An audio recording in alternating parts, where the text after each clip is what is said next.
Assalamualaikum warahmatullahi wabarakatuh. Em, Hari ini kita ngobrol lagi ya, ngobrol singkat. Sering saya juga dapat pertanyaan begini. Sekarang kuliah itu IPK ternyata tidak menggambarkan kemampuan ya Pak, dia bilang. Sebenarnya pernyataan ini nggak sepenuhnya benar. Mungkin karena sering ditemukan yang memiliki IPK tinggi, kemudian itu tidak menggambarkan kompetensinya. Dulu saya pernah merekrut, buka lowongan di sini di Lampung, membuka lowongan, kemudian saya membuka lowongan untuk staff accounting waktu itu. Jadi pas buka lowongan, kemudian banyak beberapa masuk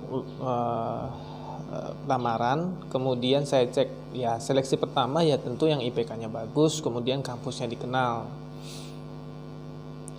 Setelah saya panggil untuk interview, dites lah. Kemudian saya kasih tes yang sangat sederhana sekali. Saya kasih trial balance, kemudian di laptop dengan format Excel gitu. Permintaan saya cuman simpel saja sama dia, karena dia orang staff accounting yang nanti bakal membantu menyusun laporan keuangan. Kemudian saya minta ke dia, tolong kamu itu neraca saldo, kamu jadikan laporan keuangan neraca dan rugi laba. Nah, kandidat pertama itu mencoba mengerjakan sampai selesai. Kemudian selesai dia bilang Pak sudah selesai gitu. Kemudian saya koreksi lah, saya cek, dan itu salah semua gitu. Kenapa salah semua? Ternyata dia tidak bisa membedakan apa itu neraca dan apa itu laba rugi. Satu itu fatal. Kemudian dia tidak bisa membedakan mana itu pendapatan dan mana itu beban. Jadi di posisi pendapatan dia masukin itu beban-beban juga gitu. Itu fatal. Padahal ini IPK-nya tinggi nih. Yang saya panggil itu IPK-nya 3,7, kemudian satu lagi 3,9. Yang 3,7 dia berusaha mengerjakan.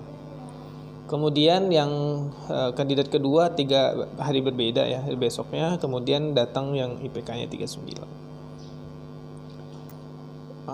Waktu saya jelaskan seperti yang pertama, ujiannya begini, tesnya begini, kemudian baru habis itu negosiasi gaji. Baru dia saja melihat 2 menit dia melihat soalnya yang sama tadi, trial balance, kemudian susun laporan keuangan, simpel aja. Dia hanya mengelompokkan saja, mengelingkan segala macam. Terus dia langsung bilang, Pak, sepertinya pekerjaan ini nggak cocok buat saya. Saya dan manajer waktu itu langsung lirik-lirikan, nggak cocok. Karena juga gitu. Ini kan kuliah dia kompetensinya ini, tapi dia merasa pekerjaan ini nggak cocok sama dia gitu. Nah, mungkin kondisi ini yang sering ditemukan oleh kita di industri gitu. Kita coba seleksi cepat dengan menseleksi menggunakan IPK. Karena mungkin kalau saya kebetulan kemarin itu tidak banyak yang melamar. Mungkin kalau perusahaan-perusahaan cukup besar kan banyak dia melamar. Nah, nggak mungkin semuanya dipanggil dites dulu, menghabiskan waktu. Sehingga kita paling cepat adalah kita filter dulu kampusnya, kemudian kita filter IPK-nya, baru kita lakukan tes. Nah, mungkin ini yang menyebabkan, ternyata setelah dites ternyata IPK tidak menggambarkan kompetensi. Saya bilang sedikit bahwa mungkin ini juga tidak semua gitu. Ada juga mahasiswa saya yang magang kemudian saya rekrut itu berbeda gitu. Kenapa? IPK-nya menggambarkan kompetensinya. Mungkin ini kembali lagi ke anaknya. Tapi kalau rata-rata lulusan kampus ada yang seperti itu, mungkin perlu dicek grading yang diberikan, termasuk kualitas dosen juga, cara memberikan nilai. Panjang itu mesti dikaji. Nah, karena begini, karena nilai A sendiri itu tidak seragam. Saya ada menemukan 78 itu udah A, salah satu kampus. Kemudian ada yang saya menemukan 85 itu baru A. Ada yang 90 baru A. 90A dengan 85A dengan 78A itu pasti kualitasnya beda. Karena 78A di kampus tertentu, itu di kampus lain itu dia masih levelnya mungkin B gitu. Nggak sama gitu. Sehingga kalau ketemu berbeda. Makanya untuk ini supaya industri tidak terkecoh dengan atau menyamaratakan atau akhirnya stereotip gitu, bahwa ternyata IPK tidak menggambarkan kompetensi, sehingga sering diabaikan gitu. Ternyata akreditasi A itu bagi kampus tidak menggambarkan kualitas. Itu kan juga banyak kritikan ya. Akreditasi kampus itu A itu tidak menggambarkan kualitas. Jargon the best World University juga tidak menggambarkan kualitas. Itu banyak kritik. Ini sebenarnya termasuk bagi saya dosen kita PR nih gitu. Ada gap terlalu besar antara industri dengan yang diharapkan industri dengan yang diluluskan oleh perguruan tinggi. Karena industri itu mengharapkan orang yang siap bekerja dengan kualifikasi minimum dari tingkat degree yang diambil gitu. Kalau di dunia IT sekarang lebih concern orang, pertanyaan pertama adalah setiap lulusan IT itu, kamu bisa programming nggak gitu? Programming dasar apa yang kamu kuasai? Itu pertanyaan tuh, bukan IPK. Setinggi langit pun apa IPK, kalau ilmu basicnya nggak memahami, nggak bisa lah kata kuncinya, pasti nganggur itu. Berarti susah di bidang IT. Nah, ini perlu menurut saya pemerintah perlu kaji nih. Sebaiknya proses grading A, B, C itu dihilangkan saja, dihapus. Diganti aja dengan angka seperti raport. Ya 70, 75, 90, 100 gitu. Jadi bukan pakai rank, bukan pakai rentang. Nah, kalau nanti dia kumlot nggak kumlotnya pakai rentang nggak apa-apa. Tapi nilai yang tertera di transkripnya harusnya dirubah tuh dengan angka. Supaya kami di industri atau industri secara umumnya bisa mengira-ngira nih level anak ini. Oh, kalau misalkan akuntansinya 78 atau akuntansi 70, oh ini anak belum 100% memahami kemungkinan gitu. Oh, kalau akuntansinya 100 gitu atau akuntansi 90 gitu. Kemungkinan itu.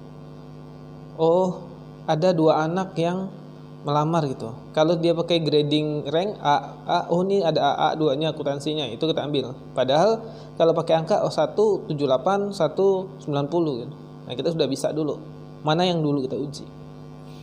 Ini menurut saya perlu dirubah gitu. Kalau kita mengharapkan memang kuliah itu memang harus ada angka. Lulusan itu ada angka. Di transkrip itu ada nilai. Nah, nilai itu dirubah dari angka gitu. Ini perlu dirubah gitu. Pemerintah harus berpikir, Kemenristek perlu berpikir, karena nilai rentang itu membuat tidak seragamnya penilaian justru.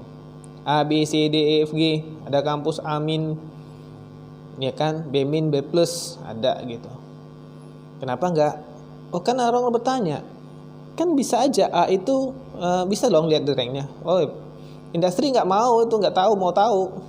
Ini anak ini A-nya rentangnya berapa, nggak sampai ke sana berpikir nih, langsung lihat angka di transkrip, baru dicoba. Jadi seleksi awal itu membuat kadang-kadang industri kecewa karena tidak sesuai mutu. Walaupun saya bilang tadi tidak semua, walaupun saya secara pengalaman juga menemukan juga yang bagus gitu. IPK-nya bisa-bisa aja, tapi kemampuannya cukup bagus. Bahkan saya pernah menemukan kondisi anak SMK jauh lebih bagus daripada anak S1 tuh ada secara teknis. Mungkin karena SMK dari awal kuliahnya memang teknis gitu. Anak akuntansi S1 misalkan mungkin gak teknis, tapi sebenarnya ini enggak benar juga.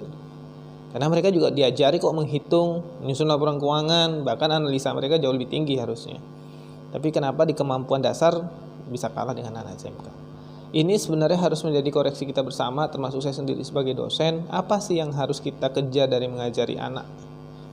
Apa sih yang kita harus kasih gitu? Karena di setiap masa memang anak ini berbeda-beda. Saya mengajar di kampus sejak 2006. sejak 2006 mengajar di kampus, mulai dari asisten dosen sampai menjadi dosen itu sangat berbeda sekali. Dan saya sudah pernah menjadi dosen home base di beberapa kampus besar dan mengajar beberapa kampus dengan grade yang berbeda. Saya lihat itu juga beda culture-nya. Nah, ini perlu kajian lebih lanjut untuk soal grading ini gitu. Sehingga nanti tidak menjadi sebuah stereotype. Oh, IPK tidak menggambarkan kompetensi. Apalah artinya sebuah selembar ijazah gitu. Ya, bagi orang yang sering begini, bagi orang yang dari awal dia tidak kuliah, kemudian dia belajar secara otodidak dan memupuk kemampuannya, menganggap ijazah tidak penting. Itu memang kita lihat dari latar belakangnya saja. Kenapa? Karena dia menganggap pendidikan tidak penting. Tapi bagi orang bahwa dia hidup seperti saya, bisa berkarir, bisa seperti ini sejauh ini karena pendidikan, saya menganggap pendidikan itu penting. Sehingga pola pikir saya kepada anak-anak bahwa pendidikan itu penting. Maka dari dasar mereka pendidikan itu penting. Ya kan?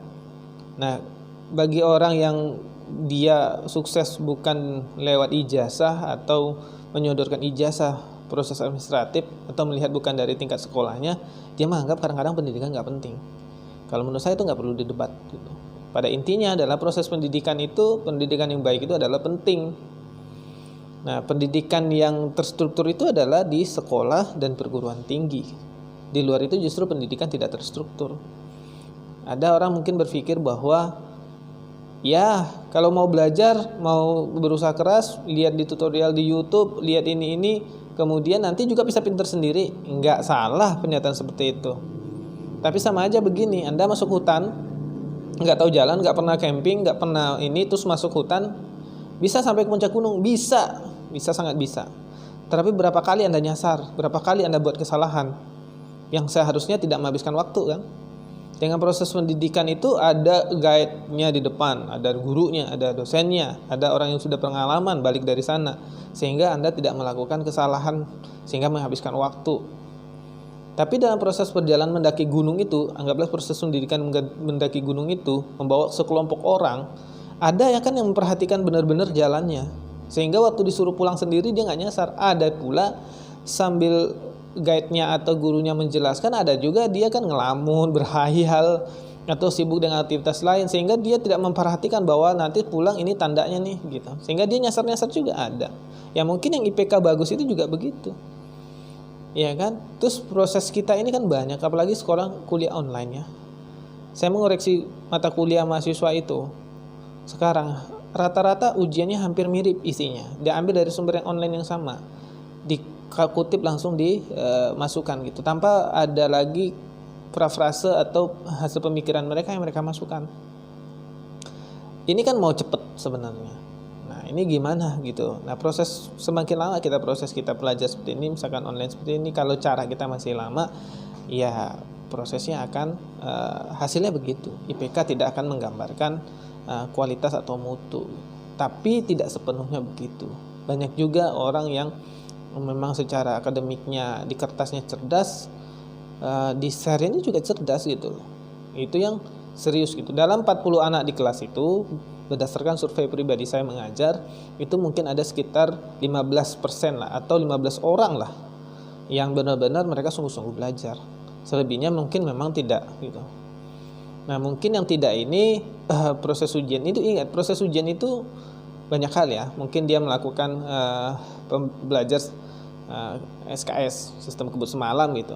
Ya, bisa saja dia benar gitu. Nah, kita kan kalau dia udah benar, kita kan nggak mungkin mengasih nilai yang jelek. Itu tapi tidak menggambarkan kompetensi dia, karena tidak menggambarkan proses belajar bertahap dari hari ke hari mereka mengulang gitu. Saya sedikit berbicara atau berbagi pengalaman. Dulu waktu S1, saya IPK saya nggak terlalu tinggi. IPK saya itu nggak sampai 36. Susah waktu itu kami mencari nilai gitu. Untuk dapat aja susah. Itu pun juga udah proses belajar setiap hari. Saya belajar setiap hari itu dari mulai jam 10 sampai jam 12 gitu. Hampir setiap hari mengerjakan soal-soal sampai sesuai dengan kunci yang ada di buku. Terus belajar itu IPK-nya nggak sampai 36 gitu.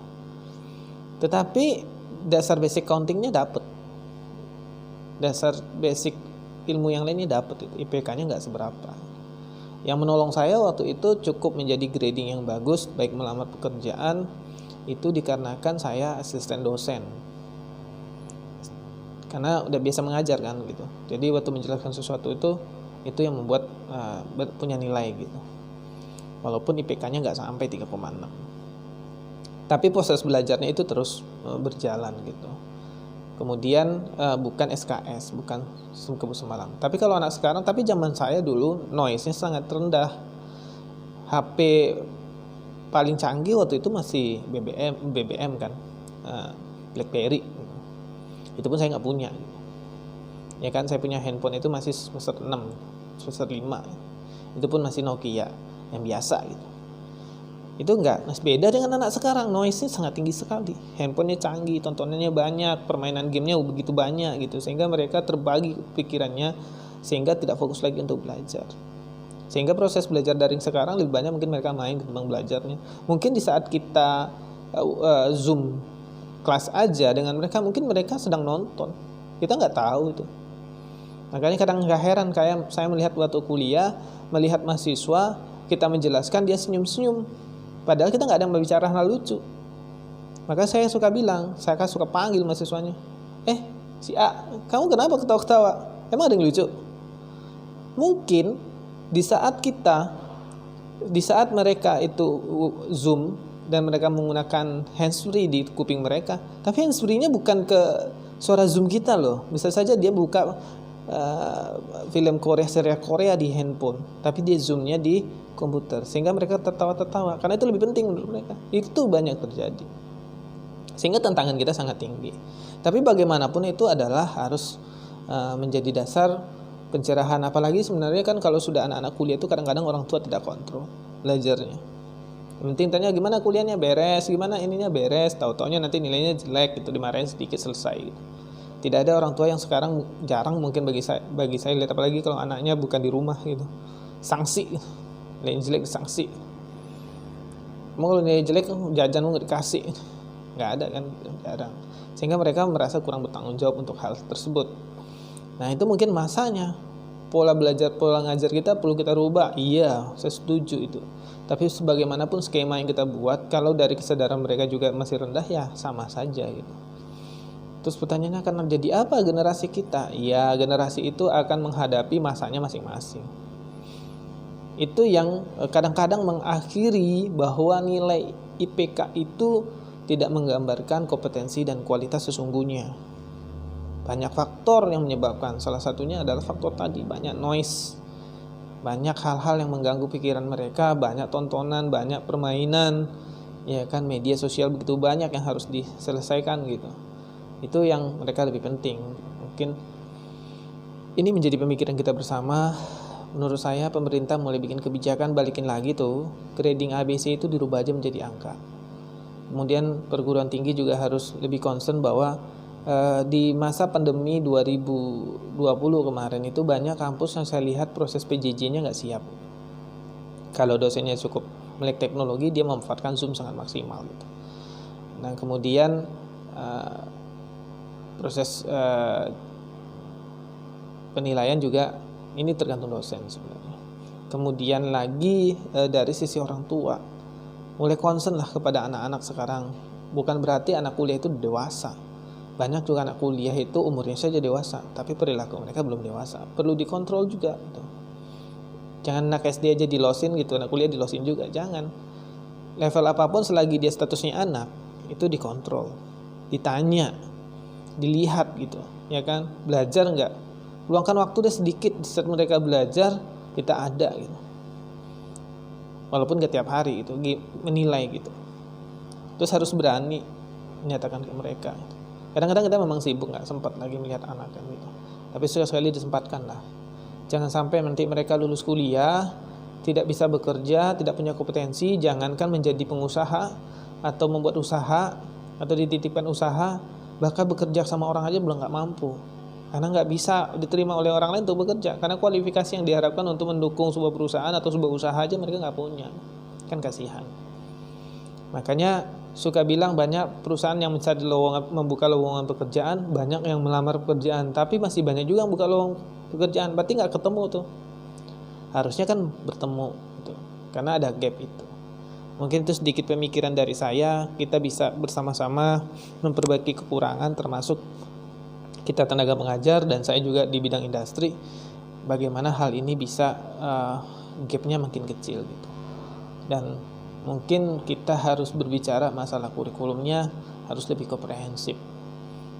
Jangan kebijakan di atasnya seperti apa, kemudian di bawah implementasi bingung. Oke, sedikit obrolan dari saya, mudah-mudahan manfaat. Ini tidak ada maksud menyalahkan siapa-siapa, ini berpikir kita bersama aja ya gitu. Untuk ini harus kita perbaiki gitu. Jadi kalau kita punya kesempatan untuk membuka training buat anak-anak, buka magang, latih mereka gitu. Karena mereka itu adalah generasi kita, generasi pengganti kita gitu. Kita kan gak selamanya di bidang ini. Saya sebagai dosen gak selamanya akan menjadi dosen gitu. Saya di industri profesional gak mungkin selamanya. Dan mereka akan menggantikan kita. Mungkin anak-anak kita juga sama. Mungkin sekian dari saya. Mudah-mudahan ini bermanfaat, menjadi bahan diskusi kita bersama. Assalamualaikum warahmatullahi wabarakatuh.